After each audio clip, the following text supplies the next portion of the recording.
Buenas noches, estimados estudiantes. Me confirman el audio, por favor. Si me logran escuchar bien.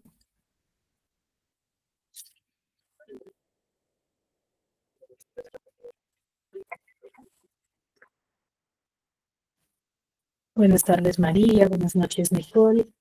Ricardo. Si me logran escuchar bien, ¿verdad?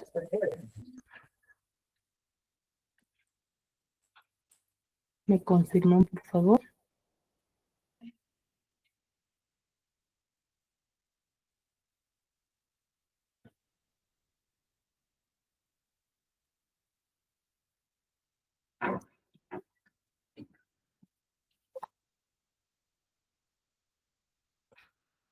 Para tu amor, lo tengo todo. ¿No se escucha bien? Se me escucha entrecortado. Desde mi sangre.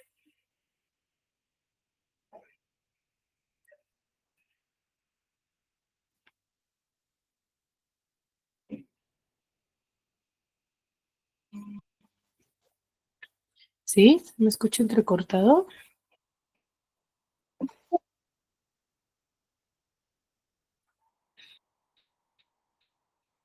Confírmeme ello mientras sus compañeros se siguen conectando, por favor.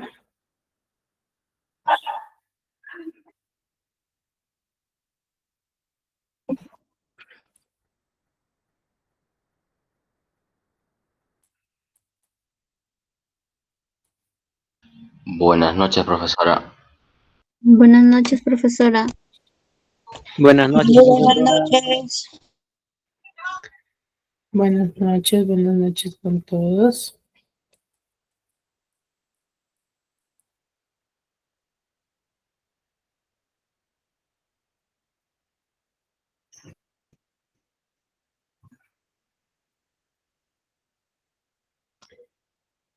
A ver, les decía, si me logran escuchar bien, por favor, me confirman, por favor, ello. Me estaban comentando Sí, sus sí compañeros se escucha bien. que no me... Ya. Muy bien. Muy bien, chicos, creo que ya la mayoría se ha conectado y podemos iniciar con la sesión del día de hoy. ¿Sí? Para ello, chicos, Profesora, buenas noches. buenas noches con todos. Recuerden que los que se conectan una vez iniciada la sesión, la justificación lo desarrollamos por el chat, ¿sí? Para no interferir a la sesión, ¿sí? A ver, iniciamos la sesión con normas básicas referente al área. Recuerden que es muy importante la participación de cada uno de ustedes, ¿sí? Es fundamental, ya que de acuerdo a la participación que cada uno de ustedes vaya a tener, se les va a registrar la asistencia. Asimismo, para el registro de asistencia se necesita sus apellidos y nombres completos aquí en el chat, ¿ya? Por ejemplo, si hay algún estudiante que está con solamente un apellido, está con un solo nombre, no solamente está su nombre, ¿sí? Más que todos sus apellidos, ¿no? Sus apellidos y nombres completos. Por ejemplo, acá yo tengo a Nicole Yarango, me dice. Entonces ahí, por ejemplo, yo necesito sus apellidos y nombres completos. Por ejemplo, tengo a Benjamín Ortiz, también necesito sus apellidos y nombres completos para yo registrarles. ¿Por qué? Porque a medida que va avanzando la clase, mi persona, ¿sí? Coloca puntos, ¿sí? A los estudiantes que constantemente participan durante toda la clase. Entonces, para ello, yo necesito una base de datos, que son sus apellidos y nombres de ustedes. Entonces, si es que ustedes Profesora. no me colocan sus apellidos y nombres completos, yo no los voy a poder registrar y no se van a poder tener ese punto adicional, ya que ese punto les ayuda a ustedes a mejorar el promedio, ¿no? A mejorar, a salir con una mejor calificación. Aparte que es que se podría decir como un premio al esfuerzo que ustedes están realizando por asistir a la Buenas noches, sesión. profesora. Buenas noches. ¿Sí? ¿Queda claro, chicos?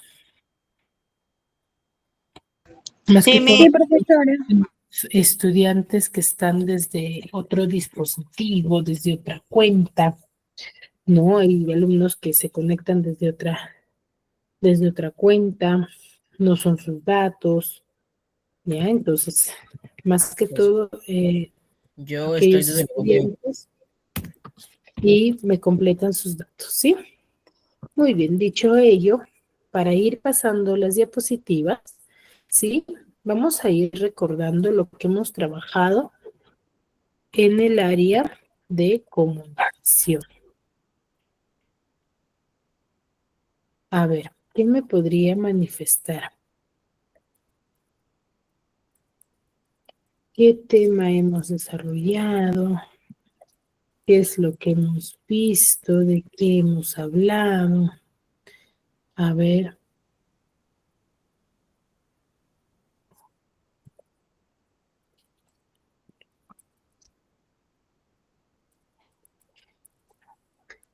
A ver, ¿quién me podría manifestar?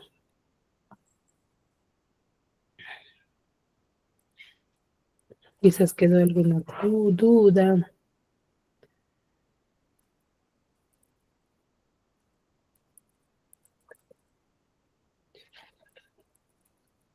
¿Mm?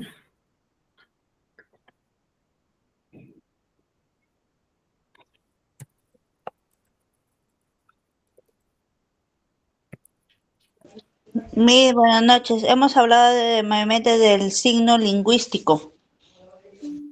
Muy bien, hemos hablado sobre el signo lingüístico. A ver, el signo lingüístico es un tema muy importante.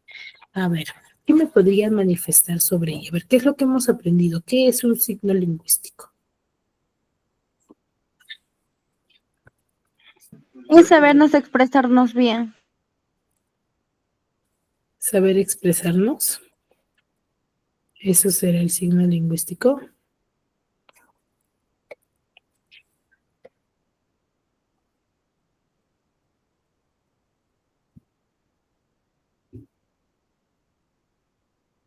Es mayormente de de las definiciones que es el signo lingüístico mismo.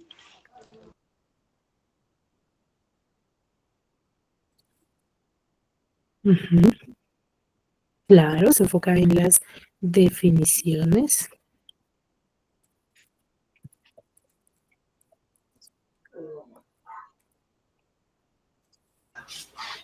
Es la unidad mínima de comunicarse.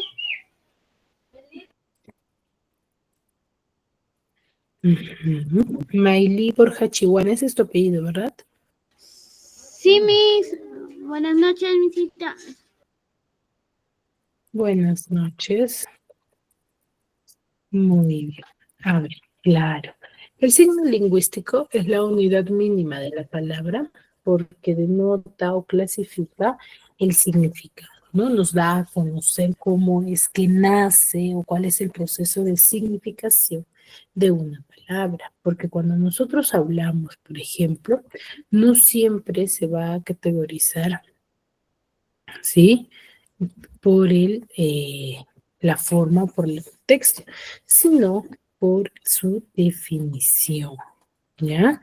En ello se va a clasificar el signo lingüístico, en lo cual hemos dicho que hay una plena relación con el contexto en el cual nosotros vayamos a manifestar nuestro término, ¿no? El cual también va a sufrir diversas interpretaciones, ¿no? Una definición o un término no se manifiesta de una sola forma. Entonces, cuando nosotros hablamos del signo lingüístico, vamos a ver el proceso, ¿no? ¿Qué es lo que nosotros primero determinamos el significado? Por ejemplo, para nosotros determinar el significado de un término, nos referimos mucho o primero al signo, el cual, ¿qué es un signo? A ver, ¿quién me dice? ¿Qué será un signo? ¿A qué nos referimos con signo?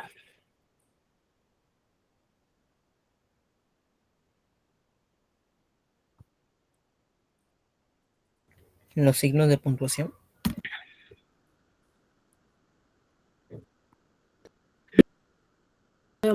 que Es hay un un signo que referente. representa algo, profesor. Muy bien, es un símbolo el cual nos representa algo, nos da la definición de algo, ¿ya? Ese es un signo, ¿sí?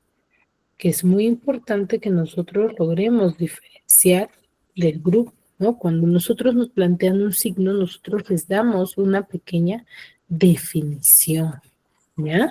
¿Qué quiere decir esa definición? Por ejemplo, yo te doy mesa, Jorge, ¿y tú qué definición me darías de mesa? ¿A qué nos referiríamos con mesa? Una mesa, la mesa donde se sientan a comer. ¿Mm?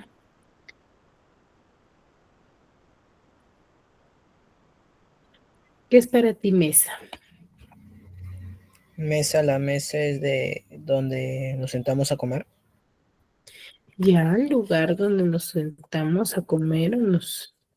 Claro. Entonces, ahí estamos mencionando a mesa. Y si otra persona me dice, ay, a mis mesa para mí es una mesa circular o una mesa cuadrada, pero de plástico. Su definición, ¿está bien o está mal? Está mal, profesora. ¿Por qué? ¿Por qué estaría mal su definición de esa persona? Sí está bien, profesora, porque está representando de una mesa. Muy bien, está bien. ¿Por qué? Porque nos da la representación de lo que significa mesa para esa persona. ¿Ya? De estar bien, está bien su definición. ¿Sí? Disculpe, es prácticamente las características que va hacia la mesa, que se tiene en la mesa. Ujú, la percepción que tú tengas. No, tú vas a dar una definición, ¿sí? De la última o de la última imagen con la cual tú lo vayas a relacionar.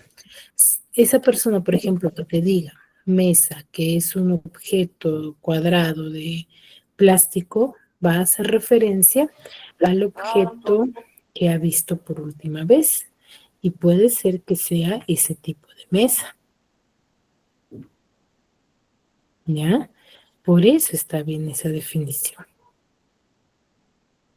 ¿Sí, chicas? ¿Queda claro? Sí, Miss. ¿Ya? A Sí, eso nos referimos. ¿Sí? Muy bien.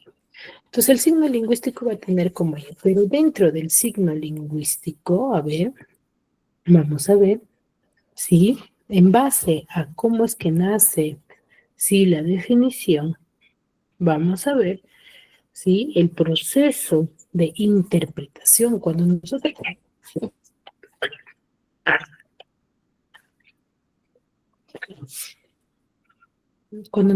vamos a hablar del signo lingüístico, vamos a hacer referencia también a las diferentes definiciones que tiene un término. A ver, pero para ello vamos a recordar con este pequeño video su definición para hablar de los dos tipos de definición que presenta un término. ¿Ya?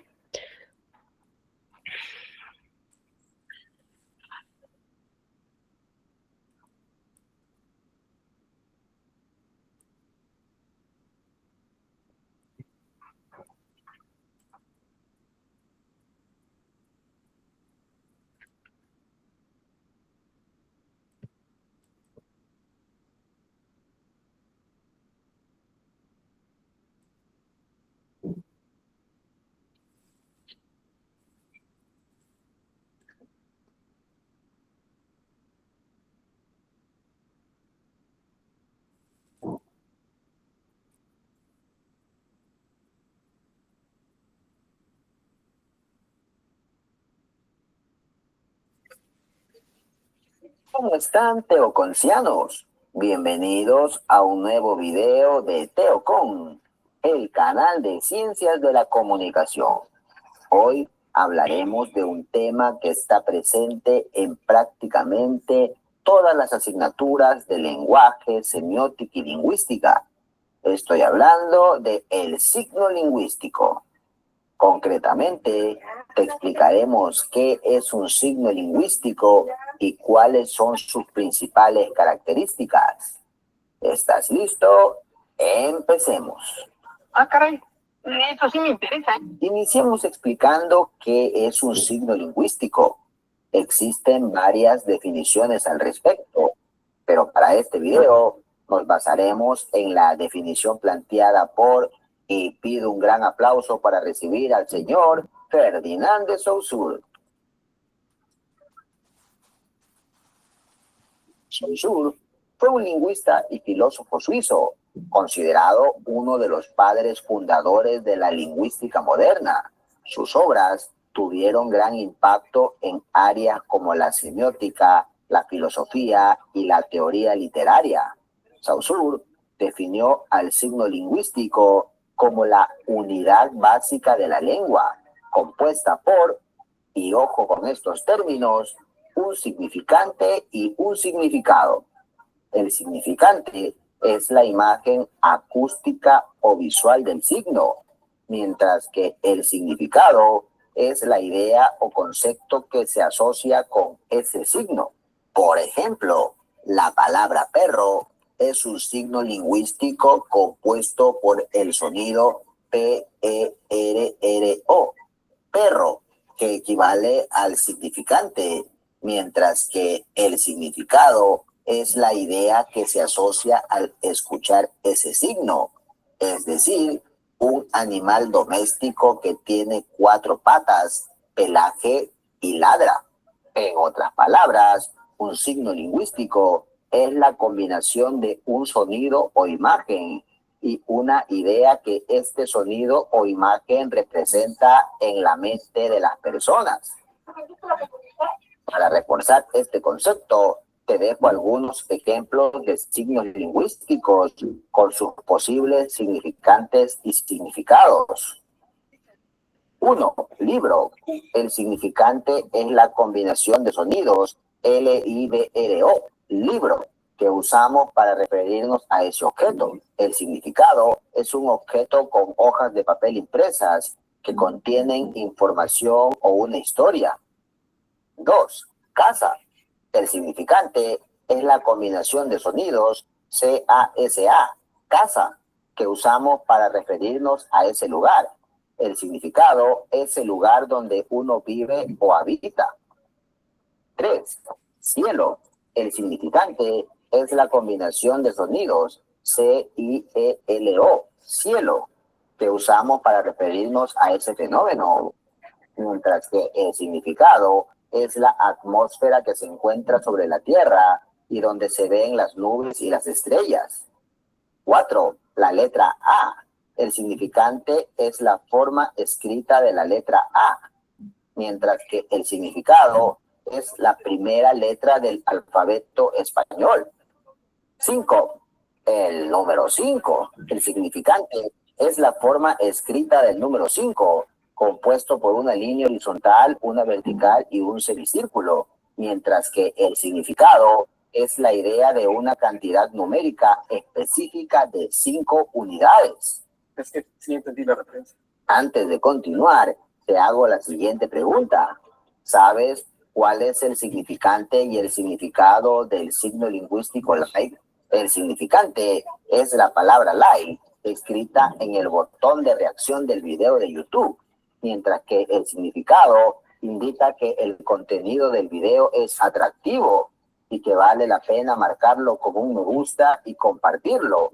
Por ello, es un buen momento para darle like a este video y compartirlo con tus amigos para que también puedan acceder a este conocimiento. Seguimos, teoconcianos. Ok, policía. Hablemos ahora de las características del signo lingüístico. Los signos lingüísticos tienen diversas características. A continuación, te explicamos 5 de las principales. 1. Arbitrariedad. La relación entre el signo y su significado es convencional y no natural. Es decir, no existe ninguna relación necesaria entre el sonido y el significado de una palabra. Por ejemplo, en la palabra perro no hay ninguna razón lógica por la que deba llamarse así a los animales de la especie Canis familiaris. Podríamos haberles llamado de cualquier otra manera y el significado sería el mismo, siempre y cuando se establezca un acuerdo entre los hablantes de la lengua. 2. Linealidad. Las palabras se combinan de manera lineal en una oración para formar un significado completo. La secuencia de las palabras es importante para la interpretación del mensaje. No pueden ser invertidas sin afectar su significado. Por ejemplo, la palabra casa tiene una secuencia específica de sonidos, K-A-S-A. Si se cambia el orden de estos sonidos y se dice asca, el significado de la palabra cambia completamente. 3. Bidimensionalidad. Se refiere a la capacidad del signo lingüístico para representar tanto el significado como el significante a través de dos dimensiones, la dimensión acústica y la dimensión gráfica. Un ejemplo de esto es la palabra perro. En su dimensión acústica, perro es el sonido que produce la pronunciación de la palabra, mientras que en su dimensión gráfica, perro es la combinación específica de letras que representan ese sonido. Ambas dimensiones son necesarias para que el signo lingüístico perro tenga significado y pueda ser entendido por hablantes de la lengua en cuestión.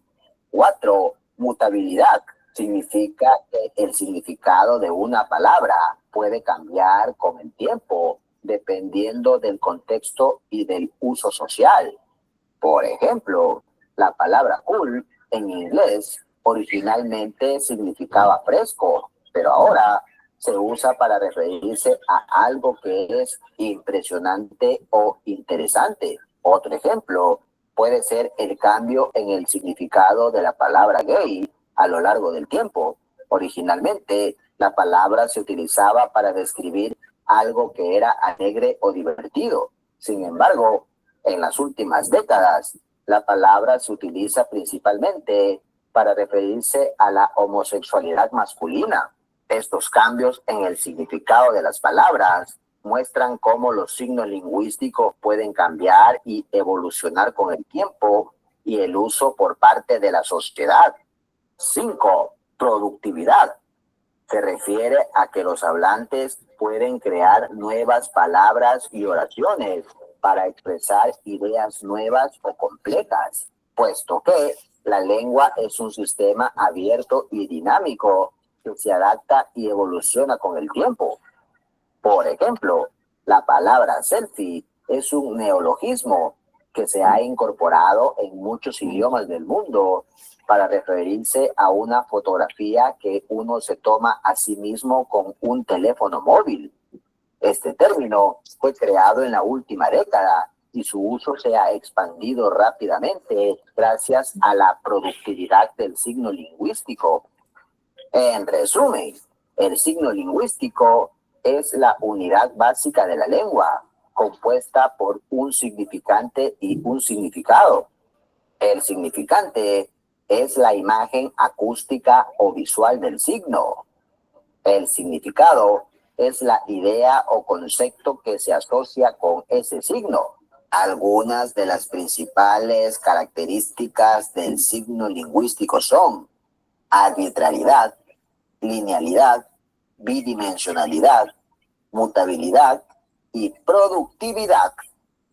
Ok, chicos y chicas, espero que hayan disfrutado aprendiendo sobre el signo lingüístico. Recuerden que el lenguaje es como un juego y los signos son nuestras piezas. Así que a jugar con las palabras, a combinarlas, a crear nuevas reglas gramaticales a lo loco, pero siempre teniendo en cuenta que al final lo que importa es comunicarnos y entendernos.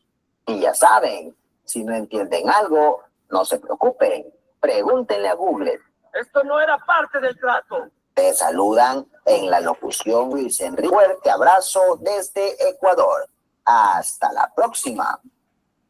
Muy bien. Entonces, hemos recordado cómo es que el signo lingüístico es parte fundamental de poder determinar su definición o significado de una palabra, ¿ya? Es que tiene un proceso, ¿no? Y recuerdo que el signo, o mejor dicho, un término, no cambia por iniciativa propia de nosotros. Yo no decido que hoy día me gusta que la palabra casa se escriba con S, mañana con C, entonces no tendría lógica. Si no, se cambia a través del tiempo, a través de diversas investigaciones, ¿no? En base fundamentadas, no porque lo decidí ya, ¿no? Debe de ser fundamentado. ¿Ya, chicos? A eso me refiero. ¿Sí? Ahora, en base al signo lingüístico es que nace dos definiciones, ¿no? Dos tipos de manifestar, ¿sí? La definición de un término, ¿no? Que vamos a hablar sobre el lenguaje connotativo y denotativo. El lenguaje connotativo va a ser aquel que se emplea de forma figurada o simbólica. ¿Qué quiere decir? Cuando nosotros vamos a hablarlo en doble sentido, exagerando se podría decir, ¿no? Escondiendo un mensaje, ¿no? De forma retórica. ¿Por qué decimos? Porque embellecemos, damos otro tipo de definición. Por ejemplo, la luna nueva es la risa del cielo. Entonces, por ejemplo, ahí, ¿será cierto que la luna nueva es la risa del cielo? ¿A ello nos referiríamos? ¿Con la luna será cierto? No, no es así. Entonces ahí hay una pequeña exageración, hay una pequeña comparación, ¿no? En cosas, se podría decir, irreales, ¿no? Cosas que que no podría desarrollarse, ¿no? Luego tenemos el lenguaje denotativo, donde ahí sí se va a emplear palabras acorde a la realidad, ¿no? De manera, te podría decir de manera objetiva, real, donde vamos a encontrar sus definiciones en los diccionarios, ¿no? Acá tenemos una definición más extensa, ¿no? Que nos dice que el lenguaje connotativo, sí, van a ser significados distintos a los verdaderos, ¿no? O sea, mejor dicho, extraños. El poeta, porque se van a usar en textos literarios mayormente, va a utilizar diversas figuras literarias o recursos para dar elegancia, belleza y profundidad a lo que nosotros manifestamos o lo que nosotros decimos. Por ejemplo, mi corazón late a 1000 por hora cuando te veo en el colegio. Entonces ahí, ¿será cierto que nuestro corazón late a 1000 por hora? No, Miss. ¿Mm? No, si latiera así, por ejemplo, ya nos estuviésemos muertos, ¿cierto? Entonces hay Ya una no pequeña... estaríamos con vida. Exacto, hay una pequeña exageración en la manifestación de esta oración, ¿ya? Y ahí estamos empleando lenguaje connotativo, ¿ya? En cambio, el lenguaje denotativo o literal se refiere al uso de los términos de acuerdo a su significado real, objetivo, ¿no? Donde vamos a encontrarlos en los diccionarios. En un diccionario vamos a encontrar mayormente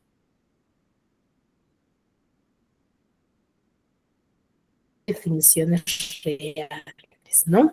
¿Qué características tiene el lenguaje denotativo? Tiene la transmisión de información, tal cual es, ¿no? Real, importancia del significado, ¿no? La realidad del significado, y tiene un lenguaje objetivo, ¿ya?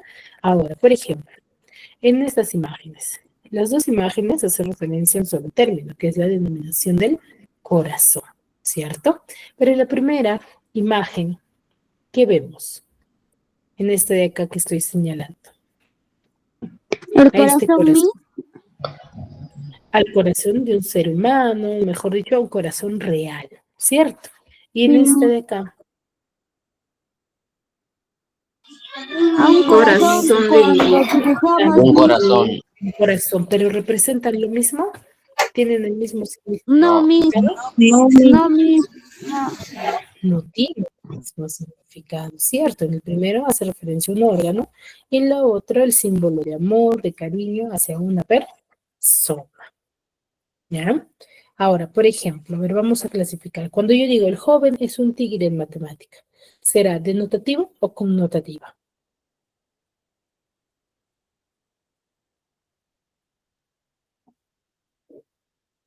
¿Qué será, chicos? ¿Denotativo o connotativo? Recuerden que connotativo es sentido figurado, literario, y denotativo es significado real, objetivo.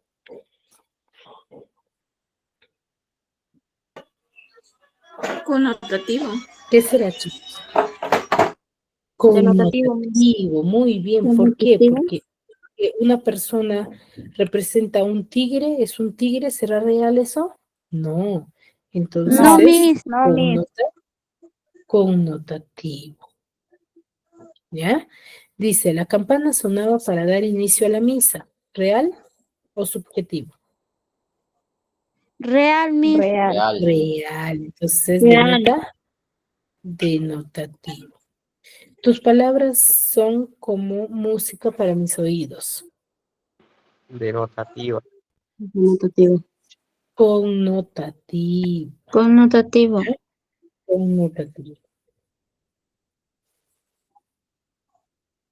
Tu corazón de hielo me aleja cada vez más de ti. Connotativo. Connotativa. Denotativo. Connotativa. Tengo un perrito muy pequeño. Denotativa. Denotativo. Denotativo, Miss. Denotativo. Denotativa. Ujú. Denotativo. Muy bien. Entonces, tengamos en cuenta que cuando hablamos del lenguaje denotativo es que denota la realidad, lo objetivo, lo real. Y connotativo es lo subjetivo, basado en figuras literarias con el fin de obtener o dar belleza al texto. ¿Ya? Dice, dale una cuchara de su propia medicina. ¿Con qué cuál sería su significado? ¿Qué es lo que quiere dar a entender cuando decimos eso? Que habla demasiado, hace lo que él ha hecho a otros, no puede expresar lo que quería decir o estudia con juicio. Que le haga volver lo que le ha hecho a él mismo.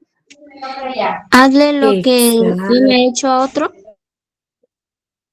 Ujú, muy bien. Entonces, que cuando decimos esta pequeña frase, nos hacemos referencia a que paguemos con la misma moneda, como bien dicen, ¿no? Ellos parecen, ellos parecen cotorras. Hablan demasiado. Habla demasiado. Hablan No, muy demasiado. hablantes, Ponle las Miss. pilas en el colegio. Ponte las pilas en el colegio. Estudia con juicio. Con juicio. Que tenga ganas más. Estudia con- Y Estudia con se juicio. le hizo un nudo en la garganta. No puedo expresar lo que no le habla, Miss. Lo que quería decir. ¿Ya? Muy bien, chicos. Entonces, ¿fácil o difícil comprender lo que es el lenguaje denotativo y connotativo? Fácil, ¿verdad? Sí, Fácil. Muy fácil. Ujú. Entonces, el lenguaje denotativo y connotativo va relacionado con el famoso signo lingüístico, ya que es muy importante que ustedes lo sepan para poder ver la diferencia entre significados, ¿sí? Ahora, vamos a ver cómo es el proceso para formar nuevos términos o para que existan nuevos términos. A ver, cuando yo tengo este grupo de palabras, por ejemplo, ¿no? Tengo, por ejemplo, boca, calle. Si yo quiero unirlas, ¿qué voy a formar? Cuando yo quiero unir esos dos términos, ¿qué formo? ¿Qué término voy a formar?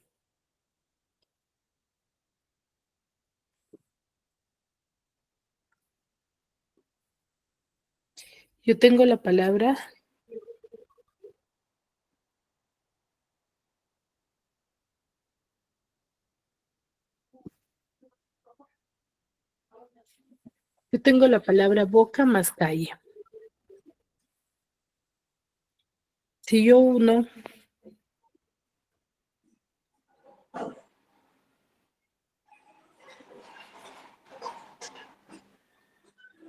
los dos términos, ¿qué palabra formo?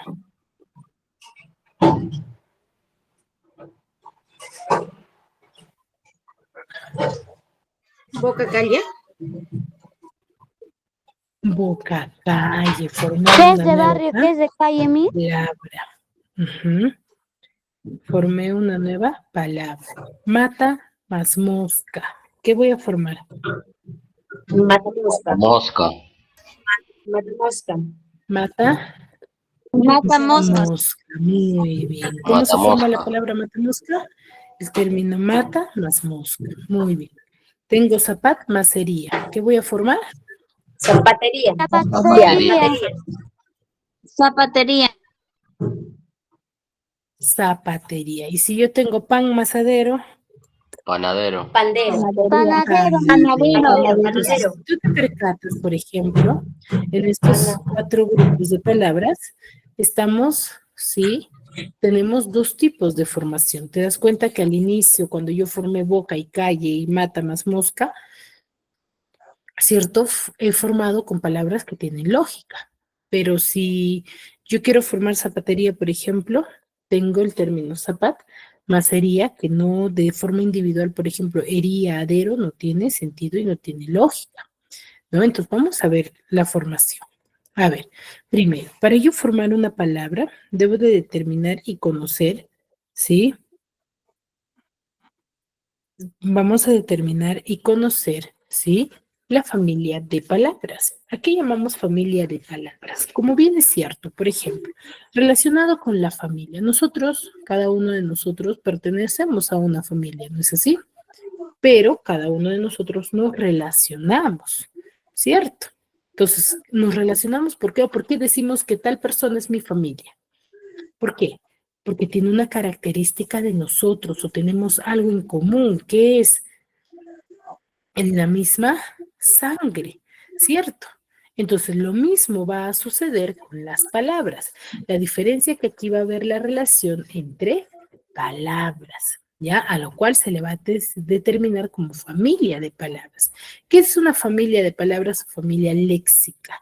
Son aquellas que van a estar formadas por todas las palabras, las cuales van a compartir el mismo lexema, que quiere decir la misma raíz, y que van a tener cierta relación de significado. Por ejemplo, yo te doy panadero, pancito, panecillo,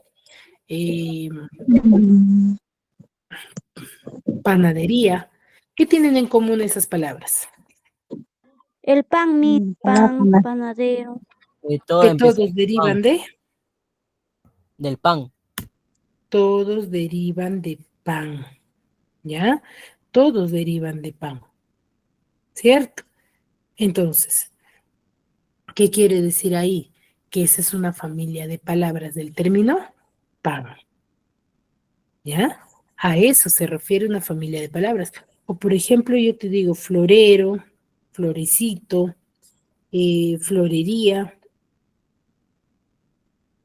¿A qué me refiero ahí? Todas esas A la palabras derivan flor. de flor. Familia de palabras. Al término flor. Todos derivan de Flor. del término flor. Todo ¿Ya? es a la flor. Exacto. Entonces, florero, florería, floreo, florista, ¿no? O flores pertenece a la familia de flor. Pues todos tienen una misma ra y a eso se le denomina familia de palabras. ¿Ya? Ahora, para determinar diversos términos, ¿sí? Es necesario formar palabras. Y para ello nosotros vamos a necesitar diversos elementos, que es el primer elemento y el más principal es la famosa raíz o lexema. ¿Qué es la raíz o lexema? La raíz o lexema va a ser el elemento que va a contener la base de significación de la palabra. ¿Qué quiere decir? Que en base a la raíz yo voy a formar nuevas palabras. ¿Me dejo entender? Sí, Miss. ¿Sí? Entonces, la base de significación de las nuevas palabras va a ser, ¿sí? La raíz, ¿no? Por ejemplo, yo tengo el término perro, ¿no? Ahora, para yo formar nuevos términos que deriven de perro, necesito identificar la raíz. Para ello, yo tengo mi raíz per. ¿Por qué? Porque si yo le agrego a la raíz per Le agregó hito, formó perrito. Le agregó aso, formó perrazo. Le agregó era y formó perrera. Y de esa forma han salido o se han ido formando palabras derivadas del término perro. ¿Me dejo entender? Entonces, por ejemplo, si yo formé perrito, está relacionado con el perro, que es un perro pequeño. Si yo formé perrazo, hago referencia a un perro más grande y perrera, el lugar donde tienen a los perros. Entonces, cada uno de ellos se han ido relacionando o tienen una cierta relación. ¿Ya? Ahora, para ello, ¿sí? Vamos a tener dos tipos de palabras, ¿no? Vamos a tener a las palabras primitivas y a las palabras derivadas. Las palabras primitivas van a ser aquellos que no provienen de ninguna otra.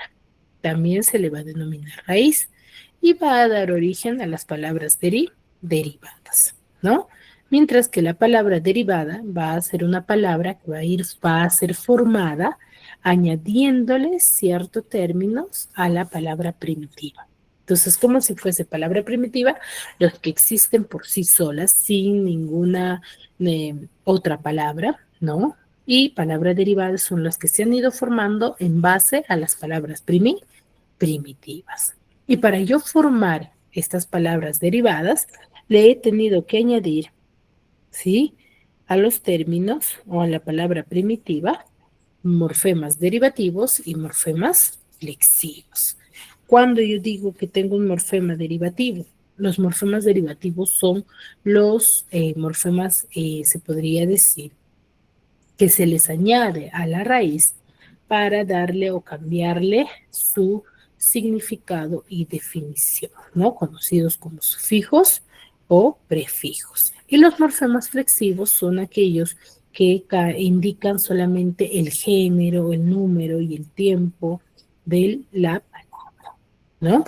Ahora, ¿quiénes son esos morfemas derivativos? Son los famosos afijos, los más conocidos, los prefijos y los sufijos. ¿Qué son los prefijos? Los prefijos van a ser aquellos términos que se le añade a la raíz, pero que se ubican antes de la raíz. Son aquellos términos que están ubicados antes de la raíz. ¿Para qué se le coloca? Para formar nuevas palabras, las cuales van a ser elementos que se colocan antes de la raíz y le añaden un nuevo significado. Por ejemplo, yo tengo acá prefijos in, por el prefijo inter, el prefijo op, el prefijo post, el prefijo post, el prefijo pre, el prefijo preter, el prefijo pro, ¿no? Que yo le añado estos prefijos a una raíz, va a cambiar por completo el significado de la terminación. Por ejemplo, yo tengo mi raíz feliz, ¿sí? Y le añado el prefijo in. ¿Qué término voy a formar?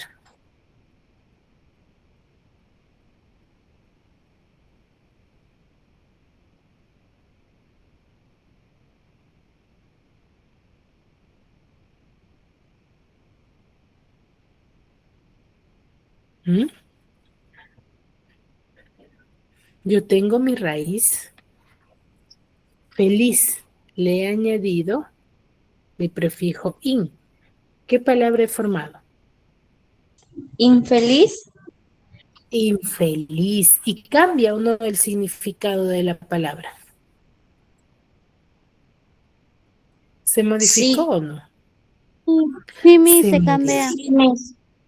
Exacto, cambia. Entonces los prefijos nos ayudan a ello, ¿no? A formar nuevas palabras, cambiando la definición, el significado de la palabra, ¿no? O por ejemplo, ¿no? Yo tengo el prefijo op y le agrego a la raíz, ¿sí?, bio y formo obvio, ¿no? Por causa de, ¿no? En contra de. Entonces, cada uno de estos prefijos tiene un significado. ¿Por qué? ¿Por qué me ayudan estos significados?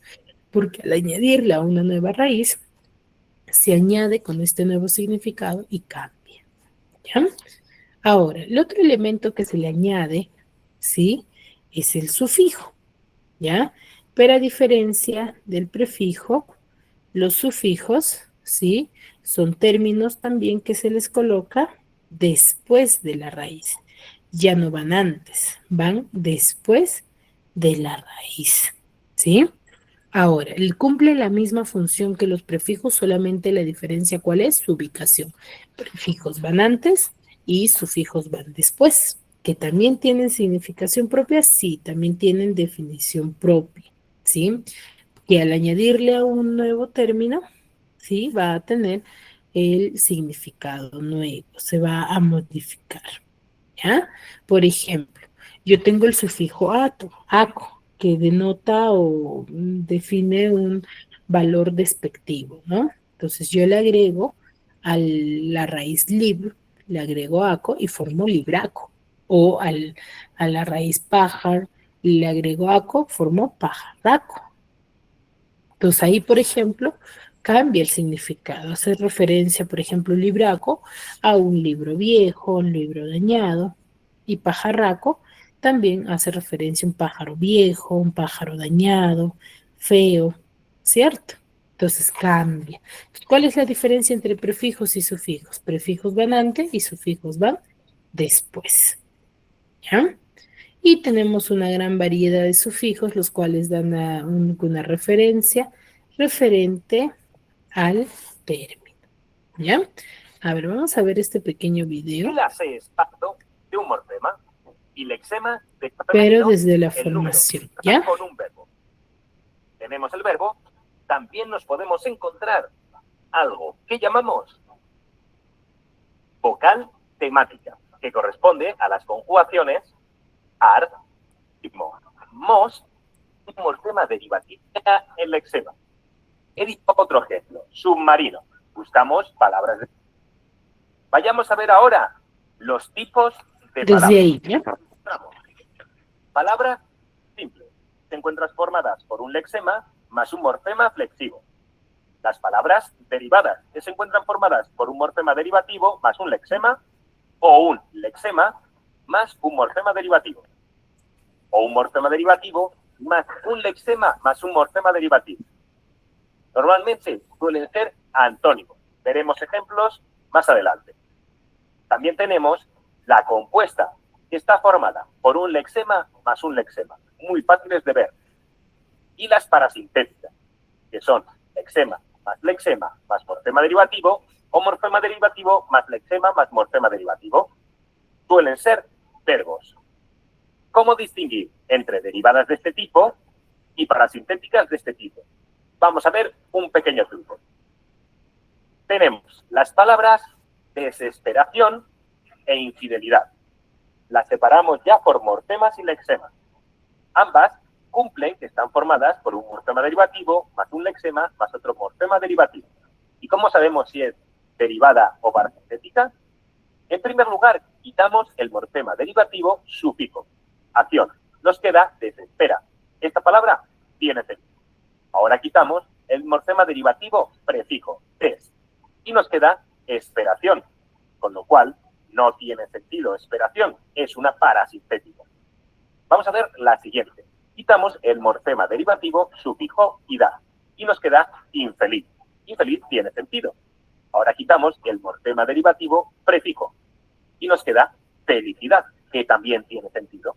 Por lo tanto, nos queda una derivada. La diferencia en la parasintética, si eliminamos uno de los dos morfemas, la palabra no tiene sentido. En la derivada, sí. Veamos ahora algunos ejemplos. En primer lugar, alumnos. Ponemos derivada, alumnado. Lexema, alum.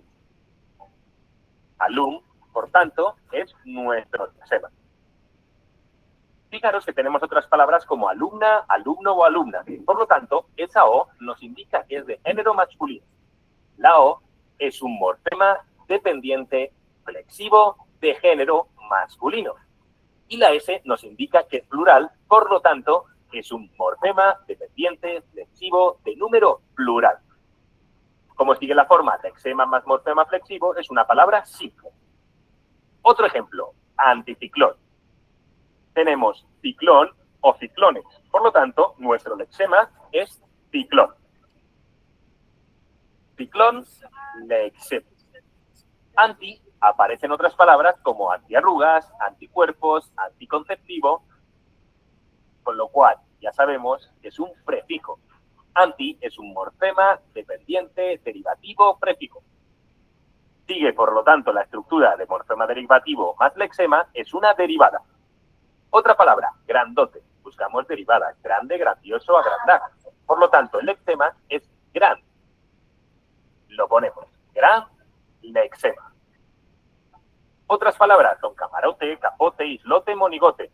Todas terminan en ote. Por lo tanto, ote es nuestro sufijo. Ote es un morfema dependiente derivativo sufijo. Sigue la forma lexema más morfema derivativo, por lo tanto, es derivada. Vayamos a otra palabra. Inestabilidad. Buscamos derivadas de estable, establecido. Nuestro lexema es estable. Estable, lexema. Encontramos otras palabras con in, como injugable, increíble, etc. Por lo tanto, es nuestro prefijo. Morfema dependiente derivativo prefijo. Y por último, ilidad. Encontramos otras palabras con ilidad, como jugabilidad, credibilidad, etc. Ilidad, por tanto, es nuestro morfema dependiente derivativo sufijo. Espero que os vaya quedando claro. Si quitamos ilidad, nos queda inestable. ¿Tiene sentido? Y si quitamos in, nos queda estabilidad. ¿Tiene sentido? Por lo tanto, sigue la forma de morfema derivativo más lexema más morfema derivativo y encima tiene sentido cuando quitamos el prefijo o el sufijo. Es una palabra derivada. Otra más, baloncesto. Baloncesto está formada por la palabra balón y por la palabra cesto. Por lo tanto, balón es un lexema y cesto es otro lexema. Balón, lexema y cesto, lexema. Lexema más lexema. A ver si os acordáis que de las fáciles, lexema más lexema es una palabra compuesta. Vayamos a por otra. Picapedrero. Picapedrero. Proviene de la palabra compuesta picapiedra. Picapiedra viene pica, que es ya un lexema en sí, y de la palabra piedra. Pero aquí no nos aparece piedra, nos aparece pedrero. Derivadas de piedra, pedrada, apedrear, etc. Por lo tanto, ped es nuestro lexema.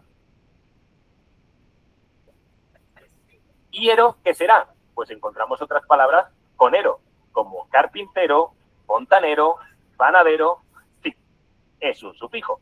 Pero aquí tenemos que tener cuidado, porque picapedrero, la O nos indica que es masculino singular. Si no sería picapedrera, picapedrero, picapedrera. Por lo tanto, el sufijo es únicamente -ef. Es un morfema dependiente derivativo sufijo. La O nos está indicando el género y el número, es decir, masculino singular, morfema dependiente flexivo de género. Sigue el esquema del lexema más morfema derivativo, es una parasintética. Y vayamos al último ejemplo. Envejecer. Otras palabras podrían ser viejo, vejez, viejales. Por lo tanto, vej es nuestro lexema. En, ¿qué será? Pues encontramos otras palabras con en, como enviudar, enmudecer, etc. En es nuestro morfema dependiente derivativo prefijo.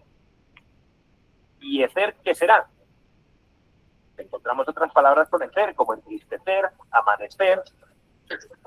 Por lo tanto, ecer es nuestro morfema dependiente derivativo sufijo.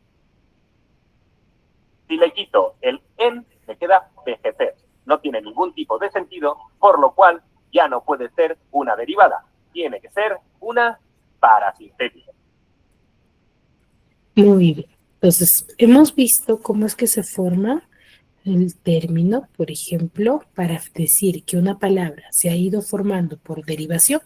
Yo le he tenido que añadir bien prefijos, bien sufijos, ¿cierto? Por ejemplo, arrozal. Viene de arroz. Yo le agregué al y formé arrozal. O, por ejemplo, infeliz. Le agregué i, más feliz, formé infeliz. Entonces, yo puedo decir que es una palabra derivada. Ahora, para decir que es por composición, es cuando uno, dos raíces. Por eso es la diferencia al inicio de la clase que yo les mostré, ¿no? En las palabras, ¿no? Bocacalle, matamosca, por ejemplo, ¿no? Son por composición. ¿Por qué? Porque he unido dos raíces. Y para síntesis ya va a ser la unión de dos procedimientos, la composición y la derivación. Ya sea que yo le añado un prefijo a dos raíces o dos raíces o un sufijo a dos raíces. ¿De chicos? Muy bien. Hasta ahí. ¿Alguna duda? ¿Alguna consulta referente a la formación de palabras? No, Miss, todo está conforme. Muy bien. No, profesora, todo claro. Entonces, podemos determinar Todo claro, cuántos Miss. procesos de formación tenemos.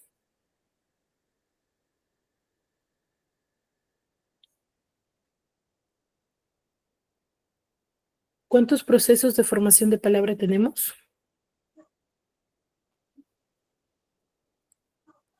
Tenemos 3, recuerden, se forma por derivación, por composición o para síntesis. Ya tenemos 3 procesos, hay que tener en cuenta ello. Ya, derivación cuando añado prefijos y sufijos, composición cuando formo una nueva palabra uniendo dos raíces y para síntesis cuando voy a unir dos procedimientos, la composición y la derivación. Chicos, y en el video hemos podido observar cómo yo logro identificar, ¿sí? Una parasintética de una derivación. ¿Ya, chicos? Muy bien, si no hay dudas, no hay consultas, nos quedamos aquí y nos vemos la siguiente clase. Cuídense mucho.